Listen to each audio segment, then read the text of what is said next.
Hey, hey, welcome to another episode. I am Dagny. And I'm Damali. And this episode, we want to talk to you about live streaming. In particular, IShowSpeed and his tour in Africa. But before Dun, dun, we dun. get to that, funnily enough, this is totally not a coincidence, or maybe it is, when we talk about live streaming. This particular episode, as we're recording it, marks like season 3, I want to say, of our show. And we just want to give you a round of applause. That's us clapping. To you listening, thank you so much. Whether this is your first time hearing us or you've been with us since the beginning, we really appreciate you. We could not do this without you. And so we're actually really excited for what we have in store for you in this next season. We're going to be doing some live broadcasting and workshopping our topics. So we'll talk a little bit more about that at the end of this episode. So you should probably listen so you can hear the details. Yes? Okay. So back to our topic. IShowSpeed is a YouTube streamer. And he just recently, as of us recording this, finished his Africa tour, where he decided to travel to about 20 different African countries and live stream his experiences. And I think it's possible he's the first live streamer to do this sort of activity. Now, his streams tend to be, now granted, he is like the first live streamer I've ever even watched. This is type of content that I'm now just like learning about. And the way in which he chose to stream his experiences and showcase the things that he saw is something we felt would be important to discuss and broaden the scope of what it means. Not so much about like throwing IShowSpeed in a certain role. I feel like he already like fulfilled part of his assignment by choosing to go on this endeavor, which we'll speak about because it wasn't easy for at least the information that we have. And what it means or what it can encourage all of us, yes, when it comes to what is the narrative about Africa, what is the media going out and going in about Africa, what is bridging knowledge for those outside or the diasporans, historic or otherwise, outside of Africa, wanting to have a connection with Africa. How does this bridge for Africans to understand how to leverage their story, leverage their culture and things like that? That's where we're going in this episode, yes? Okay. First, before I speak in particular about his experience in Ghana, I wanted to first start with how did we learn about IShowSpeed's Africa tour, and what initially were we thinking when we first heard about it, and how did that change or stay the same when we actually sat down and watched some of the streams? So that's a question I'm going to throw to you, Damali, so we can continue. All right. Yeah. For IShowSpeed, I don't know if I might have heard about him before, maybe, but like in passing, I think, but perhaps. I think, we have like a younger sibling who's more like a Gen Z. So like maybe I feel like his audience is maybe more for Gen Z. I could be look at me like dating myself, like, I'm so old. I don't know. But more recently, I guess I heard about his like Asia tour and then his Africa tour happening. And then I looked him up and I started following him on Instagram and just looking through his stuff. And I was like, oh, okay. Because I wasn't really aware of what was, his deal going on there. And yeah, so I guess like unless I heard about him in passing before, and then I think he was in there's some other streamer party that happened, I think, or was it Streamer University or something like that? I sound so old. I'm like, I don't know what I'm talking about. What do those Gen Z people do, But yeah, and like I don't know if he was a part of that or not. I'm not certain. But yeah, but more recently, yeah, it was like my little brother that was like, you don't know who he is? This is who he is. Like, this is like you should know who this is. He's like super like famous. And I was like, oh, I don't really follow like streamers that much anymore. And then of course, because we found out he was, going to Ghana, then we were like, oh, okay, Dagny, let's see, what that's about, kind of thing. And yeah, so that's kind of where it started. And then we just decided to watch his we ended up watching his Liberia stream, his Ghana stream, his Benin stream. I saw some of it in Ethiopia stream, and it was definitely a different vibe than like what I've seen when other people, go to Africa, who and the way they tell the story there is like a little bit different. So I guess that's how I found out about him, I think. What about you, Dagny? How did you first find out about IShowSpeed? For me, I think previously I had seen one of his streams on his Asia tour, I think when he went to China. And part of that was I was looking at videos about traveling to China because I was preparing for my trip, which I'll talk about in another episode, but I was preparing for my trip happening a few months ago. And so that came up. And that was my first time even seeing a live stream content, which at first I found a bit confusing because I'm like, wait, is there a script? Like, is there, oh, we're just following. Like we just going with him wherever he's going. And then I noted how like there's so much packed in one day. He's very hyper energetic. And I noted there's this an interesting, like, is it in theater? Do they call it like breaking the fourth wall or something like that? Because he's constantly looking at the chat and speaking to people who are live chatting with him while he's walking around with his camera. Well, the camera person kind or crew kind of thing. So I found that fascinating because my first exposure to live streaming was back when people started doing that for gaming. At the time when video games became, it's not just you and your console in your home or at an arcade, but you're actually connected to the internet and you're playing with people who are not in the same room as you. And then gradually people then decided they want to film themselves playing so other people can just watch you play. And I remember the first time I noted that was actually our brother was watching somebody play Minecraft. And I found that so fascinating. Like you want to, instead of playing the game, you want to watch someone else play the game. Why? And at that time, because of course this was a while ago, he noted like, oh, because you can learn new codes or new things to get to you can skip levels because the person playing in the video and the live stream is like giving you secrets or codes or clues or something. And I'm like, okay, that's interesting. Yeah. So would I say live streaming is like my favorite piece of content? I need to explore a little more. I'm not too sure. I note that there's a variety.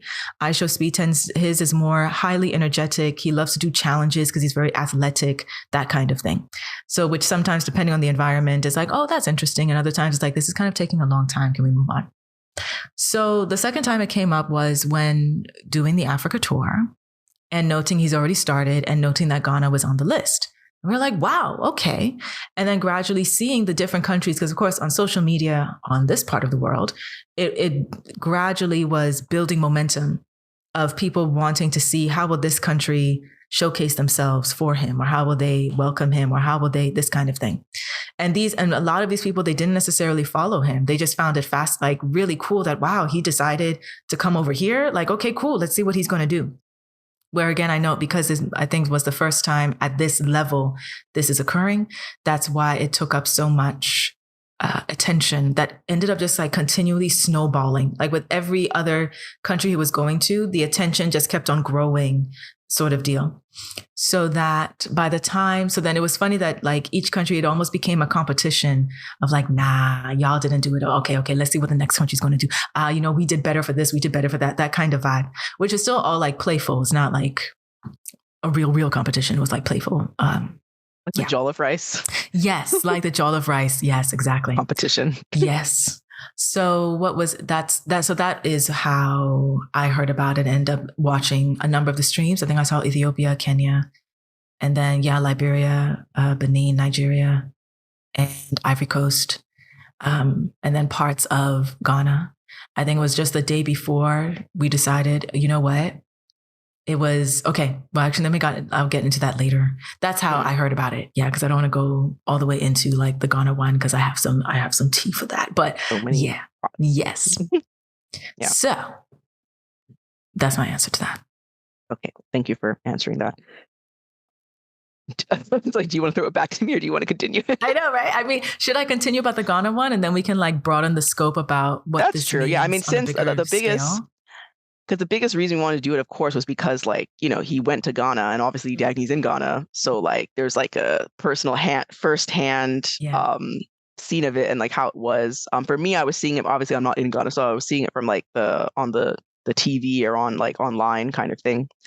And it seemed like it was a big deal. And we're just like, you know what? It would be interesting since this is a big thing. It's about the diaspora, Africa, like we're from America. Like, why don't we discuss IShowSpeed's thing and how like we thought it was a different a different way of showing Africa, which sometimes is not like shown accurate. I mean, we all know that a lot of times other people that do documentaries or other people that come here or celebrities that come here, they don't always show an accurate representation, all the time.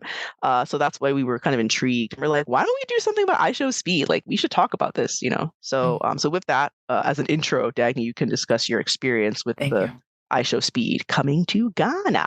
All right. Yeah. So, days leading up to Ghana, everyone was kind of tracking where he's going to go next. Because what was interesting about the tour is that he never announced where the next country was going to be. So he would just show up and start the stream, and now oh, he's in this country. So once he came to Benin, people were like, okay, he's in West Africa, so he has to stay in West Africa. And there was a number of countries on the list for West Africa. So then the next clue was, okay, what order is he going to go in? Will Ghana be the second one, the last one, things like that? Then it got leaked the day before that, okay, Ghana is the next one. Now, what's interesting that apparently did not happen in other countries of this tour was that his whereabouts or his itinerary or agenda got leaked. I don't exactly know who was sharing the information, but it went to a point where when he arrived in Ghana at the airport, people were there to see him, which wasn't supposed to be the case. Him and his crew, like in the other countries, you land in the airport and you go straight to hotel, like privately. So there was a bunch of people there taking videos and stuff of him. And then they knew which hotel he was in because they followed him. So then unfortunately, then at the hotel, there's a long line of people trying to see him, which again was not why he was there. And which is understandable. That can be a security risk because technically you're in a foreign country and you are somebody who has like a notable face or is already being put up as a notable person. So that was unfortunate. So that ended up changing some of their plans for the day of their trip, where initially it was supposed to be 2 days, but then they cut it to 1 day. Then the places they were going to go, they had to change them because their itinerary was leaked. They noted, well, there was now crowds forming in places that they claimed they were going to be. So then it's like, okay, well, then we now have to switch things and cancel some things because the point is not to just meet big crowds because then they can't really move as freely as they would like. And being in big crowds is not that fun. So one of the places that they noted, they definitely will be there, that we figured would be the right place to go is somewhere called Independence Square.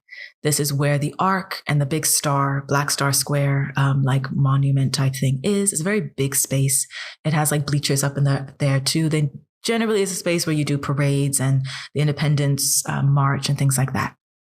So the stream was supposed to start at 1 p.m. And all of his streams in the Africa tour started in the afternoon, which I'm suspecting was for his audience.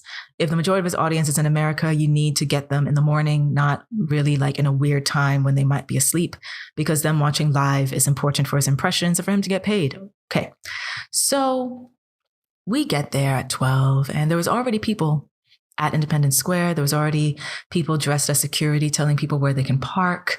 And at that time, the energy was very excited.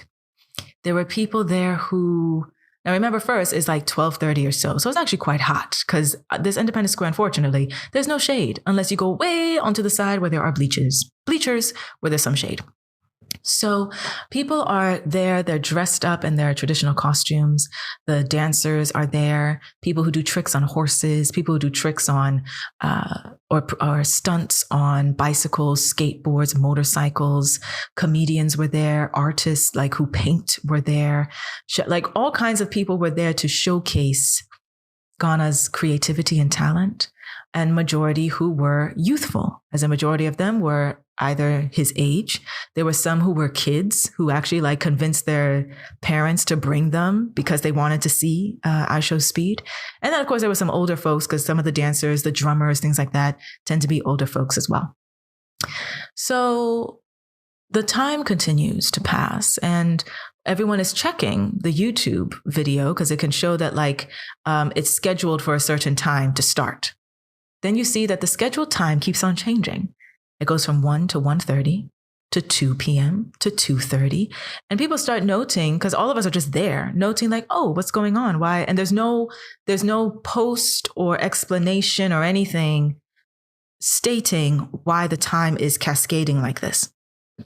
So I noted while we were waiting there, noted that even though you could hear like people looking at their phones and like, chale, like why? Like what's going on? Like, why is it late?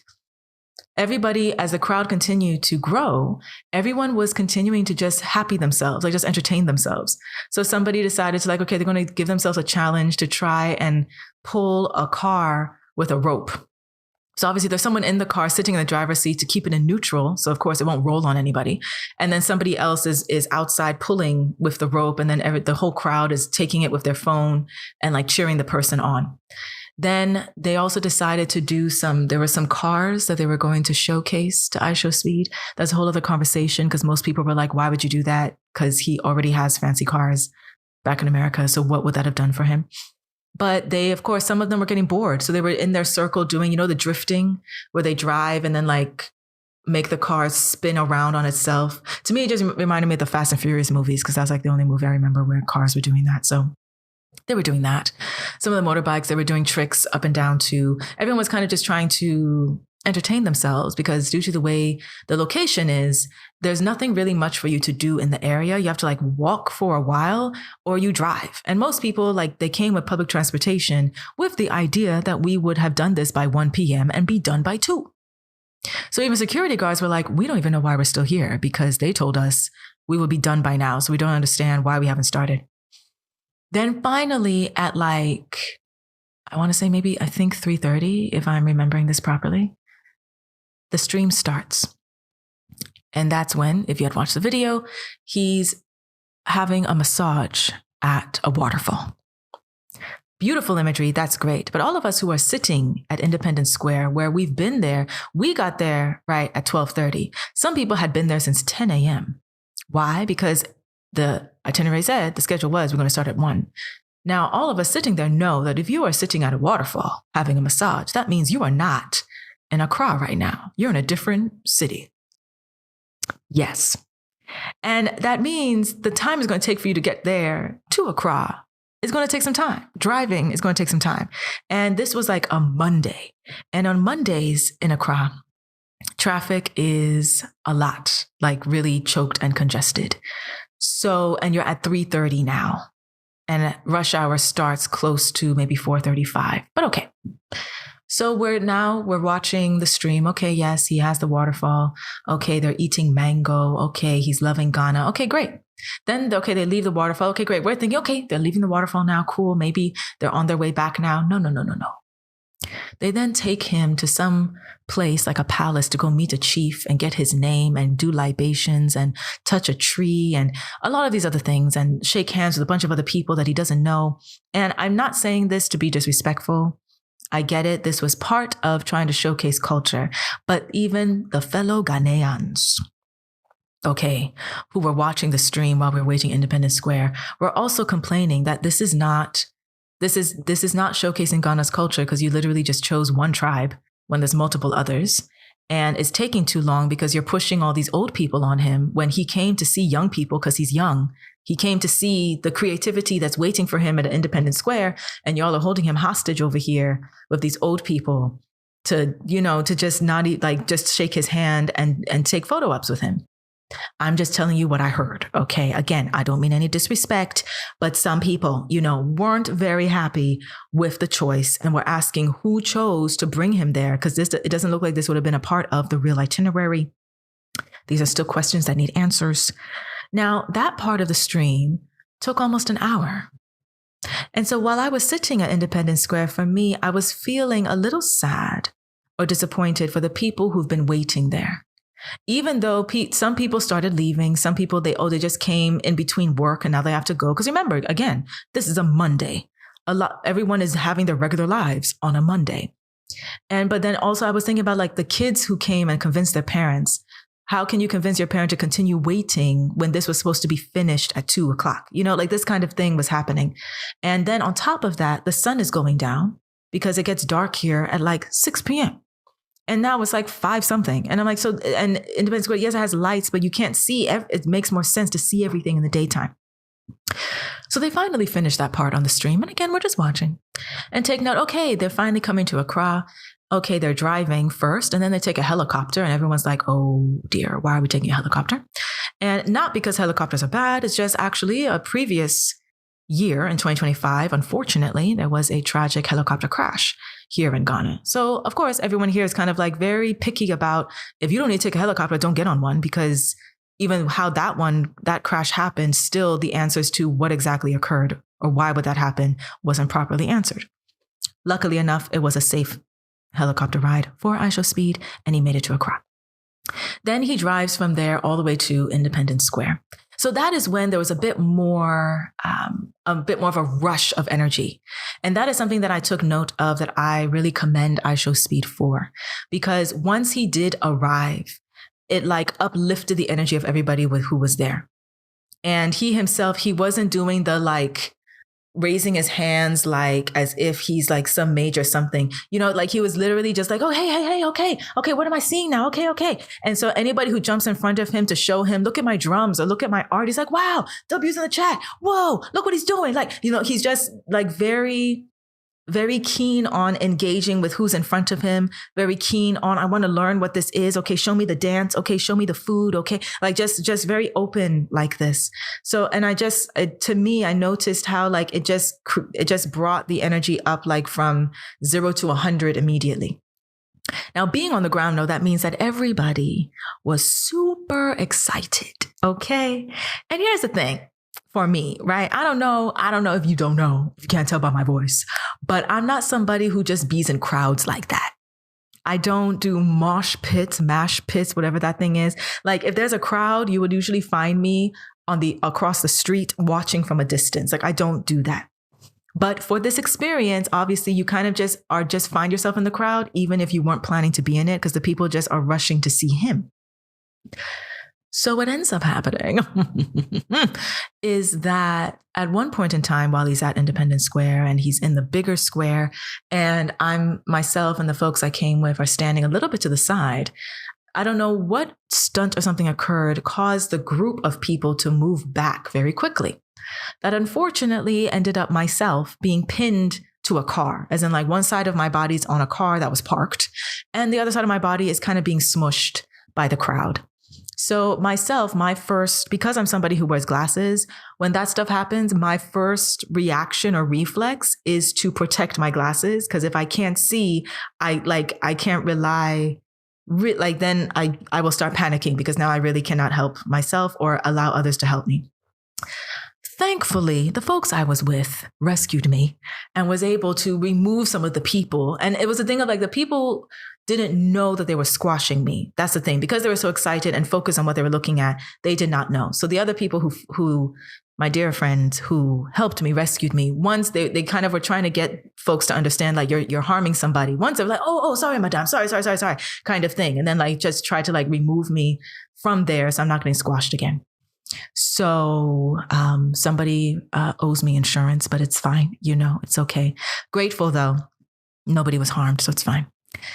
So once he finished, his time at Independence Square, he then got on this like double-decker bus and left. So the crowd, of course, most of them left with him and myself and my friends who came, we kind of came collaborating with each other, creating different content. So it was like, okay, now we're going to pack up equipment and stuff and it's time to go. So then we leave and we're on our way back, drop off some folks. And then I pick up the stream again and see, oh, it looks like he is now at a particular shea butter museum, which was in the area that we were like driving in. We're like, bet. Now, just so there's only one shea butter museum in like the entire country. And props to Hamamat. She's been doing her thing for like over a decade, for a very long time. This is the second edition of this museum. Back in 2019, she put out the first edition. I took Damali there. Okay, so she knows what I'm talking about. But even before having a physical space, like in terms of pushing the history of shea butter, the reason why you need to have natural shea butter, the benefits of using it and all of that, like Hamamat has been, she deserves her flowers. And I'm just saying, I don't even know her personally, but I'm just saying, like, we see you, girl. Go ahead. So she got her time on the stream, and we noted, okay, well, let's see if we can, just go. So we went to the Shearbutter Museum. And of course, like the whole street, because it's a smaller street, was packed. And then we got to see IShowSpeed like come out of the museum and say hi and like drive away, well, because he likes sitting on the roof of his car. So that, in a nutshell, I tried to be as concise as possible, but story time, was my experience being on the ground for his time in Ghana. And like I said, the things that I noted that in the moment stood out to me was the amount of like just positive, excited energy his presence influences people as a crowd was really beautiful. The types of things I was hearing when he was coming from people around, kids would be like, oh, mama, that's IShowSpeed. That was the person I showed you in the video. That's him. It's like, oh, okay, let's go. Let's come over here so we can see him. Then I hear other folks, wow, he's my age. And look everything he's doing. Like, I can do like the idea that like he's like his existence is inspiring people, not so much that they want to be him, but inspiring that like somebody at this age doing what he's doing, which is literally just being himself, is being given this exposure or this platform or even this freedom. And the fact that with that freedom, he decided to bring it to Africa because he just wants to experience Africa as it is a very beautiful, to me, I could see it was a very beautiful message to the folks that were there. Like it really touched them for that. And that's why the embrace of wanting to welcome him and wanting to, as even though it was very quick or brief in terms of interacting with him, wanting him to at least see the beauty of their home in a way of like the beauty of the country, I thought was really beautiful. Yeah. End of story time. End of.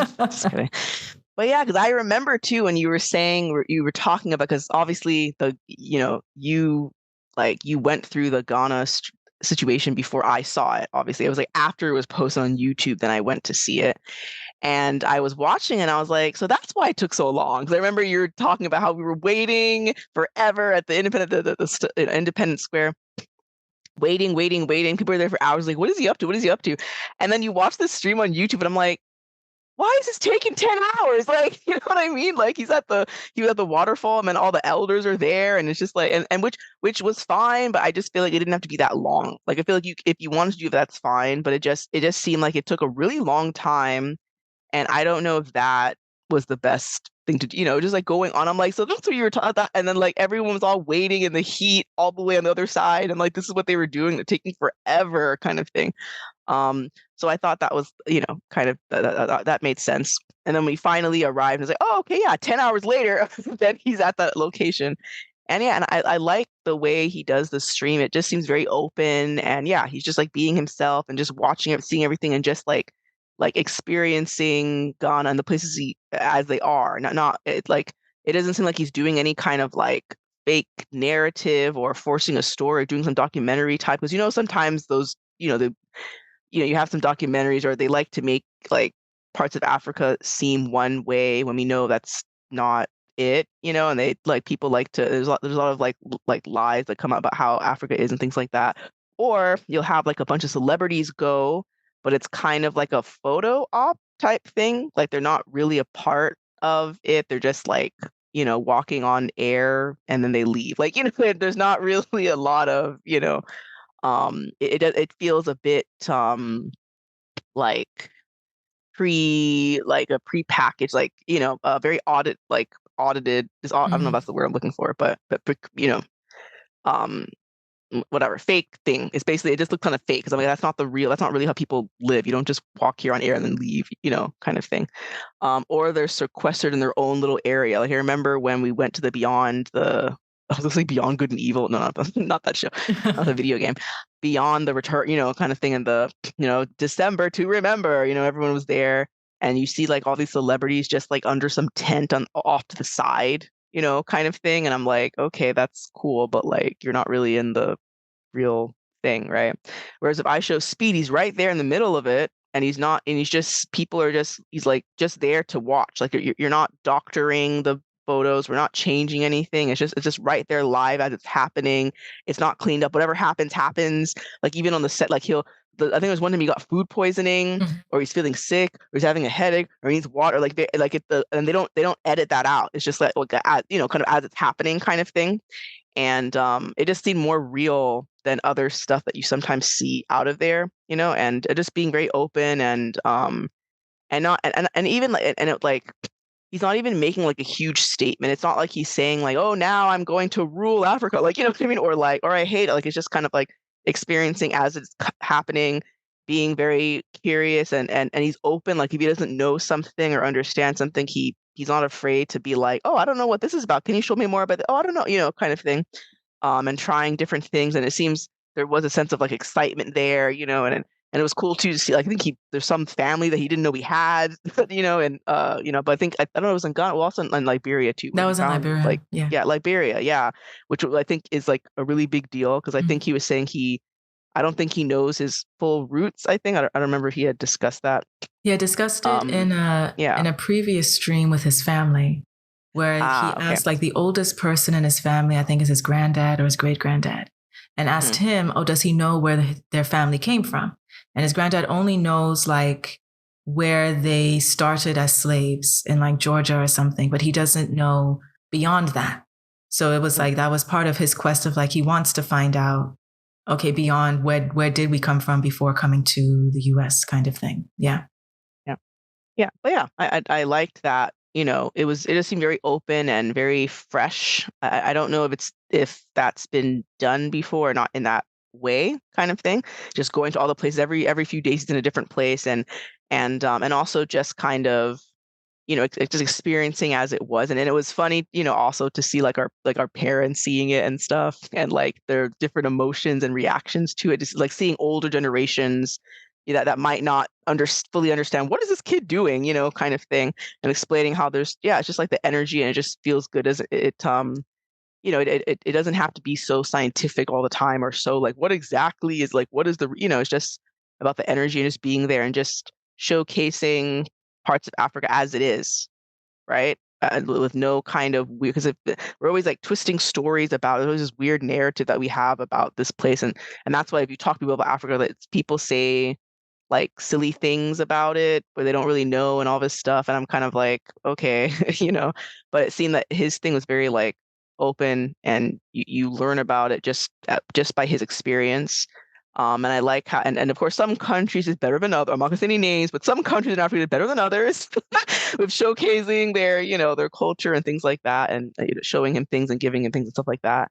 And he was very chill. Like I would be like terrified, like being in such a any big crowd can be, and he's just like I mean, yeah, he has this huge muscular bodyguard, just like, although I did notice that when they were in Ghana, I think because he's from there, he was just very chill. All of a sudden he forgot his bodyguard duties. I'm like, okay, well, there were these huge muscle guys walking, but even so, like people would jump and run, and sometimes it would get a bit overly rowdy sometimes, and it would get a bit much, but that tends to happen in a crowd, like especially if you're like a celebrity type situation, right? But he was just chill, I mean, tell people like to calm down and stuff, but he wasn't like, he was right there in there. It didn't seem like he was like, ew, I don't want to touch people that are not like, he was very like in the zone with them. He was right there, very humble, and just like vibing with everyone and seeing everything and being like, ooh, okay, what's this and everything. And yeah, I recognize the Hamamat things. I remember we went through that one time with the massage and stuff. And also, yeah, he's very athletic, so always doing all this stuff. People want to race him and do all these things. And when he's on top of the car, right? So at all points he's like checking and seeing stuff and everything. And he's always on the chat, seeing what's going on and stuff like that. And I just thought it was I don't know, I just feel like it was a bit of a different vibe or experience than other people who like talk about it or have documentaries about it, and especially at this age. I don't like, I think Dagny, you're saying something like maybe older people we see this more of, and like, oh, I've come to Africa and this is what I'm doing. But for him to be like, he's like a kid, I mean, he just turned like 21 or something. You don't expect at that age for him to go like, oh, I'm gonna like, I feel like people when they go to find their roots, it's like not all the time, but it tends to be like older. Like when you're older, you're like, now it's time for me to search who I am. Whereas he's like right at the gate, like, okay, let's go. Let's go and see what it's about. So of course I'm interested to hear like because I'm sure he'll do a video of explaining his whole experience doing it, like fully, like what that meant to him and what, maybe that will come out, but yeah, it was just really cool to see the different stuff.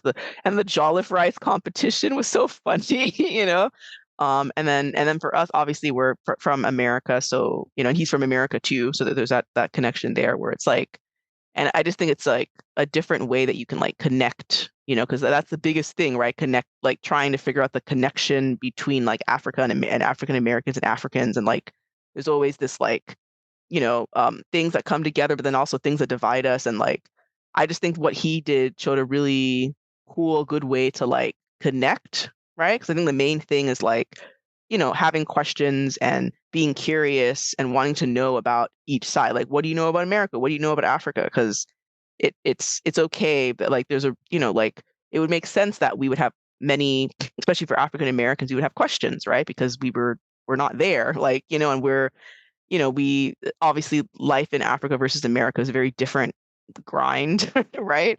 So like there's a lot of information that maybe we don't know, especially for like African Americans that don't know their roots or don't know where their family comes from in Africa, and like and I think it's good and it's cool to be curious in that way. And it was fun to watch all the different like just like, and some things were planned, some things not, and he would just like go with the flow. Like everything would just work out that way. So it was interesting to see where, and it wasn't like, I liked how it wasn't doctored. It wasn't, some kind of like, well, I'm a celebrity here. So it's like, no, he was right there with the people, like right there eating the same food. Sometimes even when he was eating the food, I was like, be careful, yo, are you used to, and I think he got food poisoning and stuff like that too, a different, but he was just like there. And so I was curious, of course, because when Dagny said, oh, he's going to come to Ghana too. And I was like, oh, you should try going, like, see what that's about, see what that thing is. Because I thought it was interesting. And I guess we'll see if how this will change things or shift stuff, or what he will do now moving forward, or what his connection to Africa will be now after he has come back, and like what this means for the future. And like, will this, I don't know if this will influence some kind of wave of a different activity, or will this make more people travel to Africa? Will this make like, I wonder what would be like the next like step after this type of viewing streaming situation that went on. But I found it very intriguing. Well, that is a good question and a perfect segue into this next step of what is the next step, right?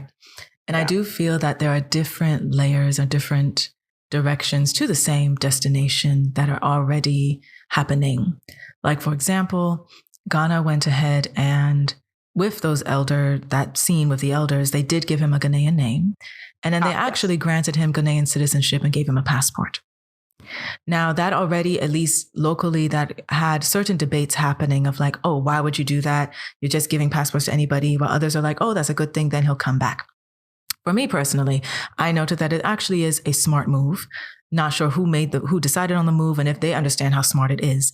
But during some of the streams, he noted that he would like to invest in Africa. He also noted the last country he went to, he noted that no, he actually, due to all the different people he met on this tour, he's going to go back home, work with his team and figure out, okay, which organizations does he want to donate to or support financially or this sort of thing. So obviously the country that makes it easier for him to do that will probably be the one that can receive more of that investment that he's interested in doing. So it makes sense. The way to make that easier is give him access, like citizenship, that gives him more access to invest without too many red tape to deal with as a foreigner trying to invest.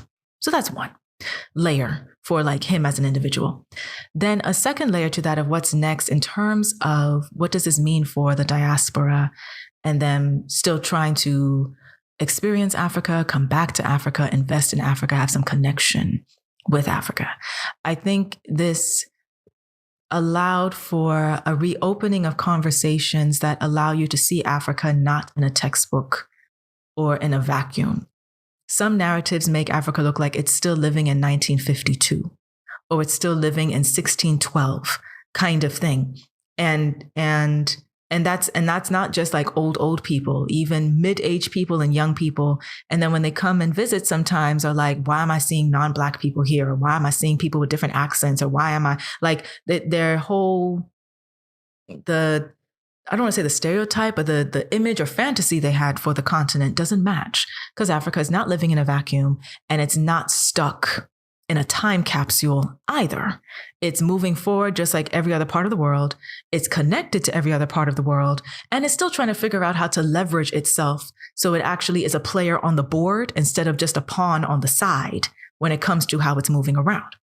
So as diaspora and historic diaspora, because now actually, did you know, there's our two terms now. Historic diasporans are the ones who are descendants of people who were taken away and enslaved, while diasporan are the ones who your first, second generation of an immigrant outside, as in your parents immigrated or your grandparents immigrated kind of thing. So now apparently there are two terms, which I'm not sure who created that. If that works for people, fine. Hopefully that doesn't create more division between us. But I get it in terms of those two groups do have different experiences when they come to Africa, different experiences of even how they find themselves there. So I understand if you want to create two labels so you can acknowledge or respect that there are different experiences happening. But we just hope that it should be the focus is to we're respecting different experiences as opposed to now there's another division to keep us apart or segregated from each other. Yeah. Okay. So how do we move forward or move the needle when it comes to wanting to bridge a gap for diasporans to be able to invest, to be able to move, to be able to have that connection? Because again, it's not so much about everybody come move to Africa. It's also, well, you could be living outside, but your investment is exporting out of Africa. Your investment is building something in Africa while you have two homes in one continent or the other, possibly, if that's what you want. And I feel like this should reopen that conversation of it's possible you don't need, I'm going to say this carefully, you don't need to follow what has been done for the past few decades. You don't have to sit back and complain that, well, because the government in this certain African country is not doing something, that's why I'm not going to be bothered, or I'm going to throw my hands up and not do anything. I feel like there's so much more that all of us individually and collectively can be taking more responsibility about bridging this gap beyond I'm looking for a story for my roots and that's it. I feel that's why I commended, as young as he is, I commend him because he's showcasing that young people are not empty-headed. Young people are not just like not paying attention to anything because they're just on their phones. I like to think that he is representing that his generation, there's a portion of his generation who are ready and would like to actually be proactive participants in their lives and in this world as well. If they were just given the access or the resources. He himself, at least he has the access and resources of money. So he was able to do this kind of tour, and hopefully he can follow through on whatever investment or support that he says he wants to do. I'm hopeful that means like this diasporan shift is not just retirees coming back to Africa who are great for them to be here. And I'm grateful to see when some of them really are able to create a comfortable life for themselves. But it's even more important for a variety of generations to come and visit, to come and invest, to come and learn.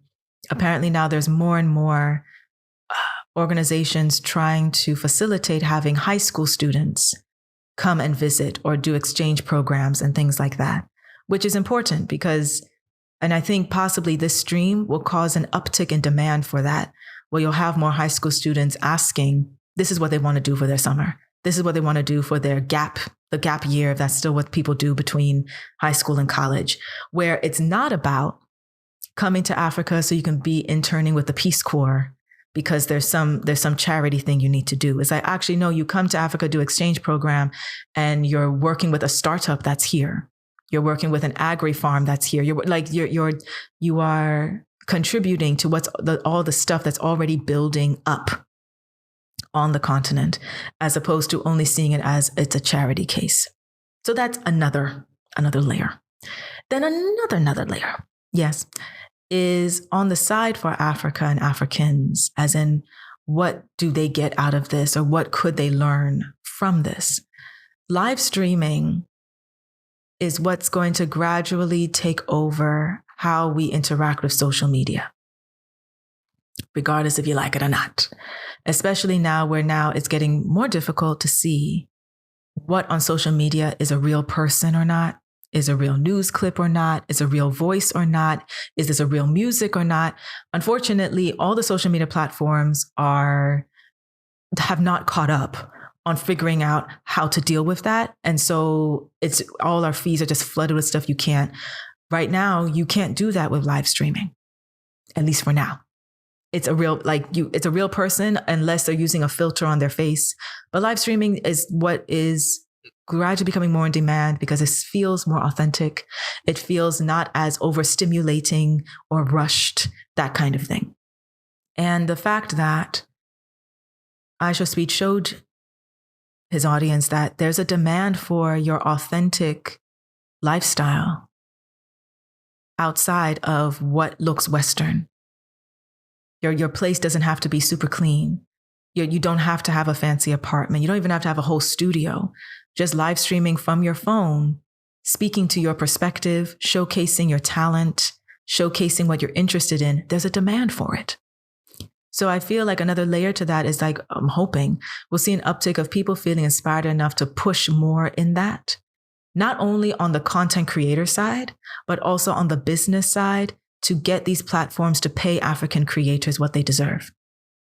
Because IShowSpeed is paid a certain amount because his address is in the US, because his account, the channel, it was created in the US. If it was a channel in Ghana or a channel in Kenya or an address in Morocco, the payment would be different. It would still be USD, but they're paid less.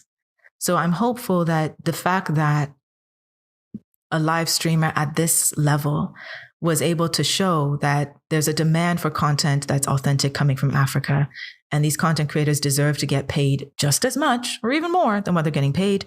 I'm hopeful that each aspect of that system will now be better developed, because the creator economy is a real thing. It's worth a lot of money. And the portion of it that's coming out of Africa is also worth a lot of money, but in the bigger pie of the world, it's still a small slice of the pie. So there's still so much room to expand into, but it can't be on the backs of just the creators. The reason why they get paid more in the US is because, do you see the whole crew that he came with and the whole crew that's back in the US doing the broadcasting for him? All of those people need to get paid. But there's a system in place for that crew to even exist. And there's lawyers behind that crew. And there's a producer behind that crew. Like there's a whole team behind him. We need that, and we need that system for the African creator economy. That system has not fully developed yet. And that's what we need so that we can raise the price, because the value of the content is already here. The price tag, though, needs to be raised, but that cannot be raised just on the backs of one creator. That creator needs a whole team around them, a whole agency and all of that, so that you can insist, no, YouTube, you need to raise your price. Just because the person is in this African country doesn't mean you can just give them peanuts sometimes. That's not cool. So I'm hoping, right? That's another layer of like, these can shift complete industries. Now, again, that's not IShowSpeed's responsibility. I feel like he has fulfilled part of his assignment by shining his light onto Africa and showcasing it to his community and showcasing what live streaming and content creation and creativity could do. Because if you notice, a majority of his streams, he's not looking to take a photo with the president. No offense to the president of any of these countries, but he wasn't here to be in a fancy hotel propped up by the pool. He was here to go to the market and interact with the market vendors there. He was going to a square and interact with all the different young creatives that were there.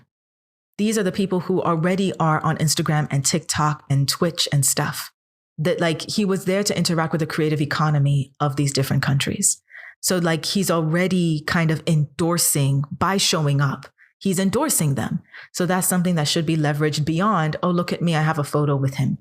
Like it's not necessarily about him as an individual. It's like you can shift a whole industry leveraging the fact that he has now convinced or has already shown evidence to the rest of the world and the rest of these other industries that there is gold here in the creative economy. It just would be nice if Africans are the ones in the driver's seat of that, as opposed to other people coming to exploit it. And this is where, like I noted, the systems need to be in place where you do have a team and you do have the lawyers and you do have the copywriters and you do have the broadcasters, all of that. So that's another frontier. That's another frontier, as well as the internet. Because if you noted on the streams, he was holding this backpack. That backpack was where the Wi-Fi was coming from. And apparently it costs like, I don't know, $3,000, $5,000, I don't know, something like that. So you can have uninterrupted internet all the time. I don't know if it's connected to like, I don't know, is it Starlink? Elon Musk's like satellite internet, something, whatever. Like, so then that's a whole other aspect of the infrastructure of like, y'all need to get your data internet in these African countries up to speed, because this is where the creative economy, like the internet is a big pivotal part of that. But that's what I'll say in terms of what came up in my mind about the different layers of the next step.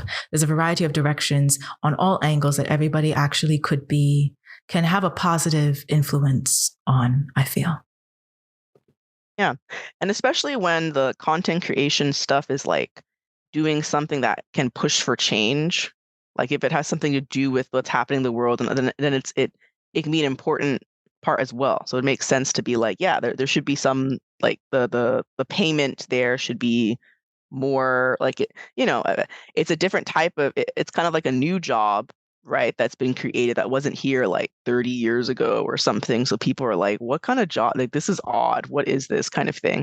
But it could be a real thing, especially when it's like serious stuff and trying to like but push things that can actually get things moving, and not just for Africa, just like the whole world, where anywhere in the world you don't have to like give up everything. Like I know like being like, oh, the whole world is a dumpster fire anyway, so let's just sit back and just whatever, you like we don't have to do that. Like I mean it kind of, I mean, I know not to be cliche, but with most things, right, this is small things that you do in your day to day that even affects the grand scheme of things, and just like the way you live your life or the way you think about stuff or view things or move things like that.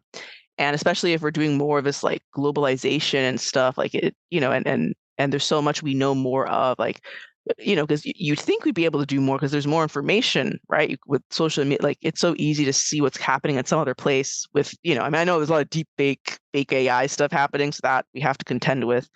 But I think that's important, especially when even when there's like a positive spin to it. Because for the IShowSpeed thing, it was very positive, and I think that's positivity also would be nice, right?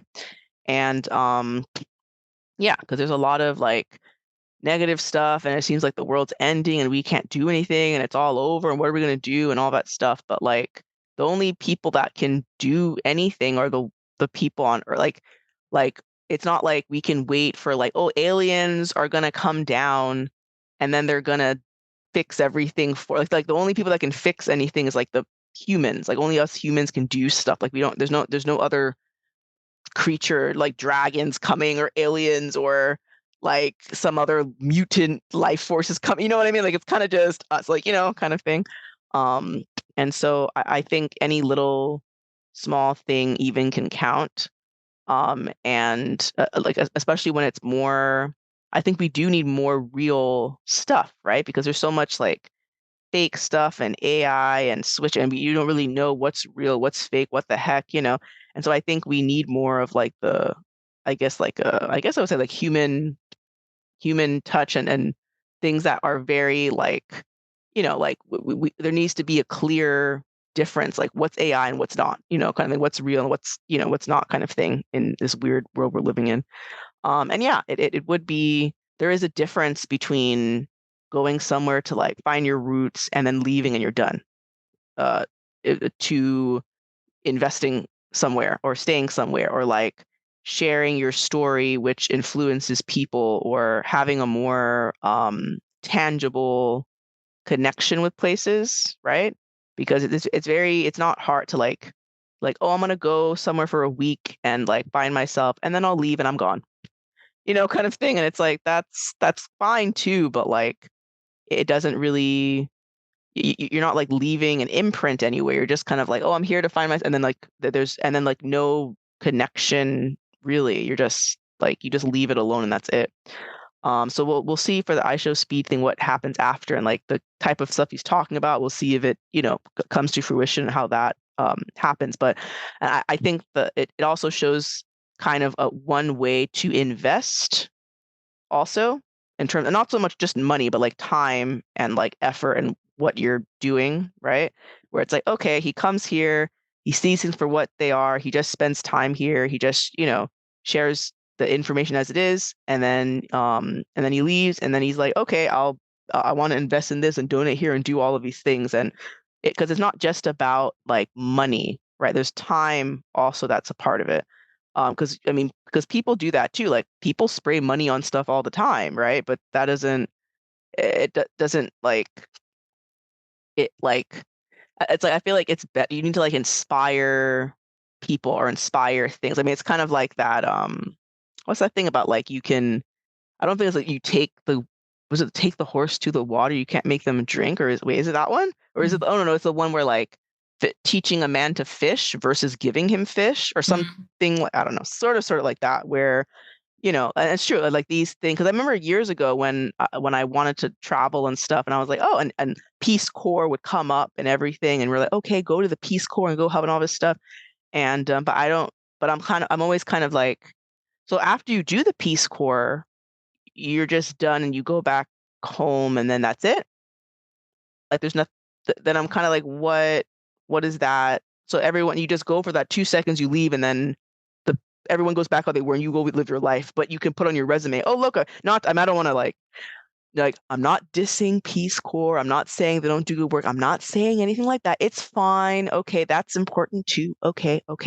But I just kind of like, some of those things are very much like, oh, I put it on my resume, I did this, and then I'm done. Like, and I feel like in life, it has to be continuous. We have to continuously do things. We can't just like, oh, I'll do this one time and then that's it. I don't have anything to do. Like, I'll go into the world once and then, oh, I'm done. I'm gonna go back and lie down. Like, it's like, it needs to be like connected. And I think there is room for, and it's true. I agree. Like Africa is not like, in people think like, I like when you say like time capsule. Like it's on a time capsule. Africa's moving too. They're doing stuff too. They're just, but people are just like, what, like people that say things like, oh, what? Like I didn't know they had that, or I don't know that. I'm like, where have you been? What rock have you been under? Like, come on, y'all. Like people just be saying like, odd things.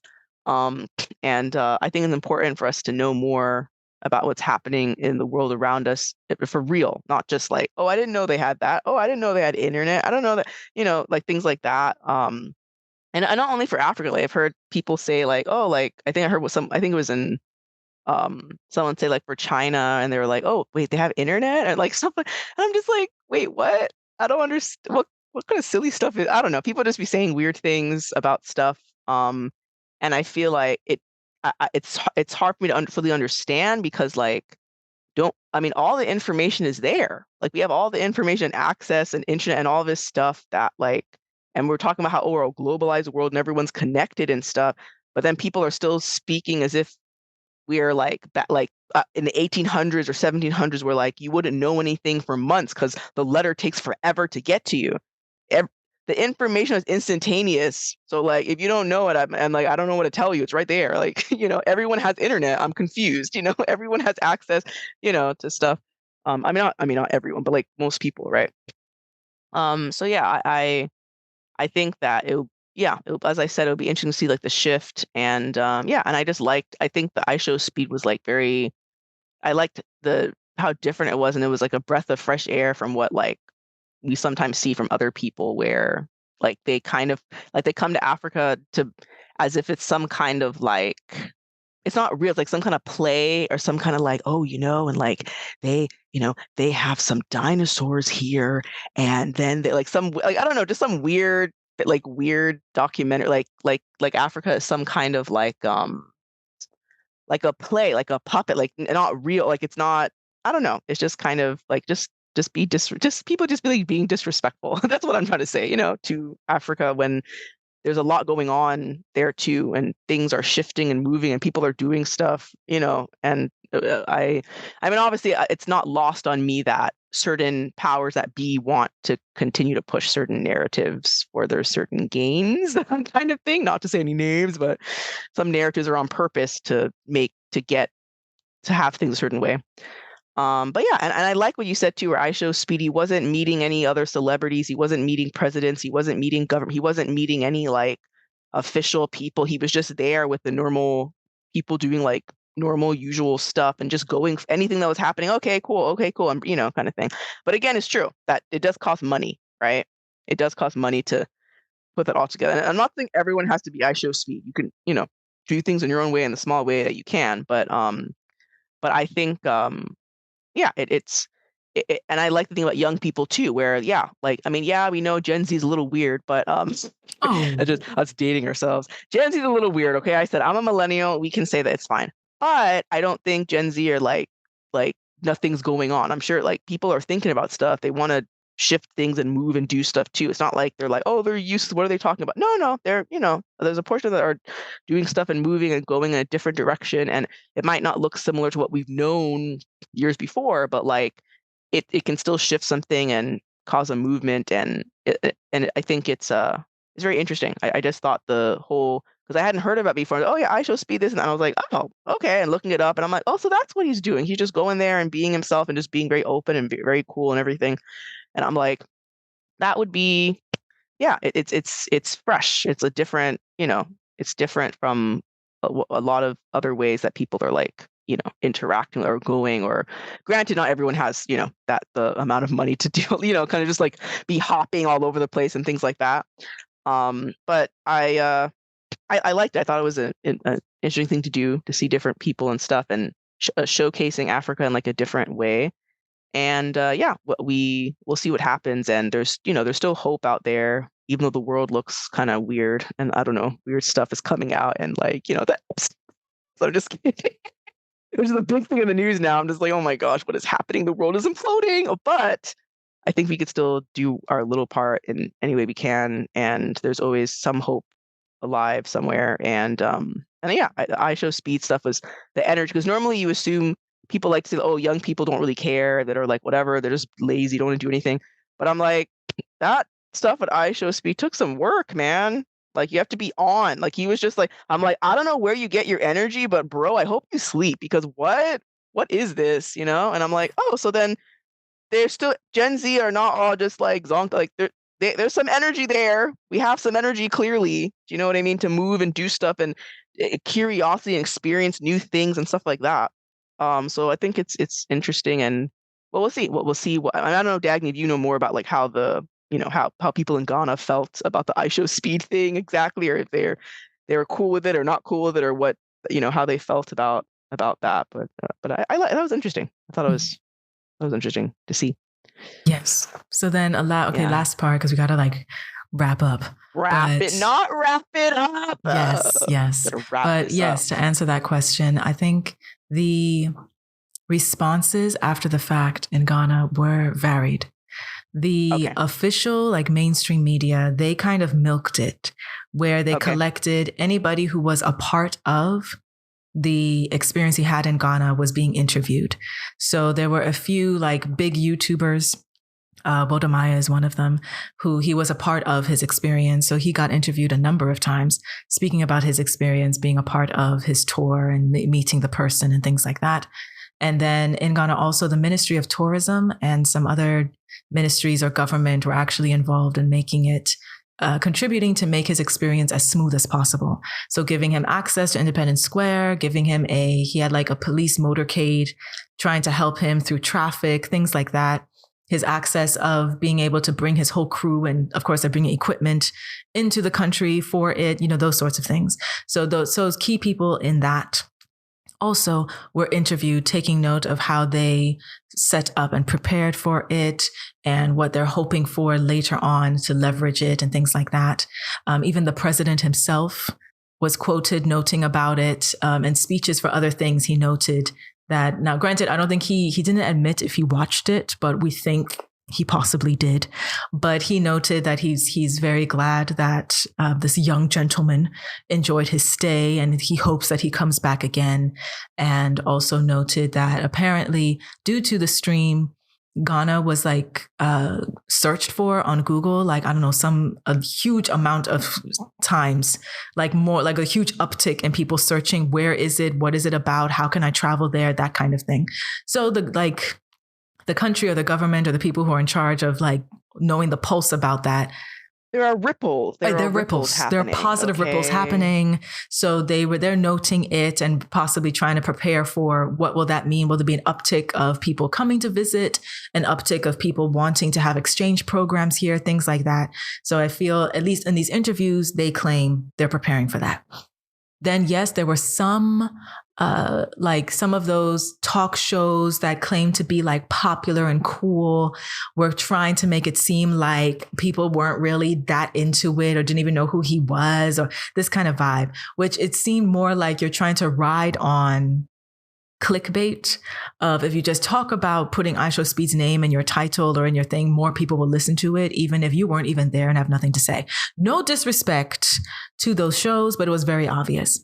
One thing that I noted was that, which maybe is what they were trying to claim, that Ghanaians didn't even know it was happening, is if you notice in some of the other countries, wherever he was driving, there'll be like a huge crowd in the street, just kind of causing traffic. While in Ghana, that actually did not happen. And again, I note because, like I noted, it was Monday. It was a regular working day for most people.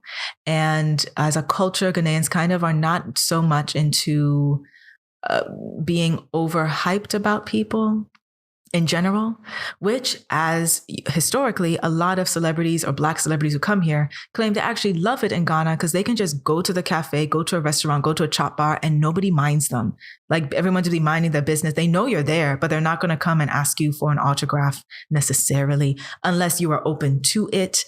I think that's also a culture of being polite. Like, why would we interrupt your meal? That's rude. Like, you're eating. Like, why would I interrupt you while you're eating? As opposed to, it's a celebrity and that's why I'm not interrupting you. It's more of, this is just how they interact with people. But as you could see on the stream, even when he was in traffic and people were just like in their car, people would wave at him or say like, oh, I know who you are. Okay, enjoy yourself. Like that kind of like, but I'm also doing my own thing, but you enjoy yourself as you're going, that kind of thing. So there were different types of conversations happening in the media space here. While on social media, like on Twitter or Instagram and TikTok, there was a lot of like, what's it called? Recaps. So people recapping when they went. Some people, they went from space to space, chasing him around just to get content. Other people noting they were watching, because it was Monday, a lot of people were just at work watching the stream. Kind of deal. So a lot of people were noting certain things. They would prefer him to have visited other places, or they would prefer him to try a different jollof because the jollof that was there apparently tastes like plastic because of the brand. Again, I don't mean any disrespect. I'm just telling you what I heard. Okay. This was hearsay. All right. Don't hold me liable. Okay. Thank you very much. But so that type of context, as well as noting the competition of, well, Ghana feels they did much better than Nigeria, so they won. In that case, that's how they feel. Again, I'm just telling you what I heard. Okay. I can't be held liable for what I heard. All right. I'm just telling you what I heard. So it was an exciting time, and it was talked about for weeks afterwards in the local media in that way. So overall, I think it was a positive ripple effect in that regard. So to wrap that up though, right? We just want to, as we already said, this should be inspiring to do what you can with what you got and be excited about life and about what you can contribute to life and other people. The fact, when you are excited, I feel like when you choose to be excited about your life, your craft, what you want to explore, achieve, or experience, I don't think we realize what a positive ripple effect that has on even the strangers around you without you even talking to them. Like that's just you uplifting your frequency in a way that really changes other people's DNA without you even realizing. Okay. So it really is your responsibility to choose. And that's something you got to choose on purpose, because there's so many other things that are trying to get you to not do that. That's all I'm saying. We don't need to go any deeper on that because we've been here for a while. But on that note, to remind you, because we noted at the beginning, we are doing what we have. We are doing more with what we got because we feel like we should also be excited on expanding. So what we're doing is we are adding another layer to our show where we're going to be doing a live broadcast how we workshop the things we talk about. So if you've been with us for a while, our episodes tend to be, we're talking about society, experiences, gems, trying to, exercise our perspectives and include different perspectives of understanding how our realities work and how we can be more proactive in our realities. And that's great to listen to because we've been dropping some gems. But how do you actually do it? How do you implement it? What do you do with the knowledge? And that's something we've asked ourselves, not even only on our show, but in general in our own experience. Once you learn how something works, now what do I do about it? Now that I know that this is a scam or this is the truth or this is that or the other. So we decided, let's not just continue asking that question, what do we do about it? Let's actually do something about it. And maybe that'll be helpful. So this is almost like trying to create a toolkit for you. So we're going to do our first one this weekend as we are recording this, our first live broadcast episode where we're going to workshop and kind of develop a curriculum in real time of how do you handle the fear of being seen. This was a previous episode that we did, and we want to take it further, dive deeper, expand beyond just that particular topic, and actually walk with you while you walk with us on how we heal that fear. So that's what we're going to be doing live on YouTube. So as you are listening to this, if you listen to this when it comes out, that broadcast may or may not have already happened, but just make sure you go to the YouTube channel and we will link it in our show notes. That live stream will be archived on the YouTube channel so you can see it after the fact. But the whole point of doing it live is that if you do catch us live, you can actually do the workshop with us. You can ask questions with us. We can possibly give you some tips while we're doing it, that kind of thing. As well as you get to see in real time us just figuring it out and experimenting on creating a curriculum, which is kind of the point of the show of you can figure things out as you go. You can still impact others as you're figuring things out as you go. Yes. So we look forward to seeing you in our live broadcast, either this particular episode or our next episodes as well. So we're still trying to figure out what it's going to be called, what that aspect of it will be called. Is it a workshop?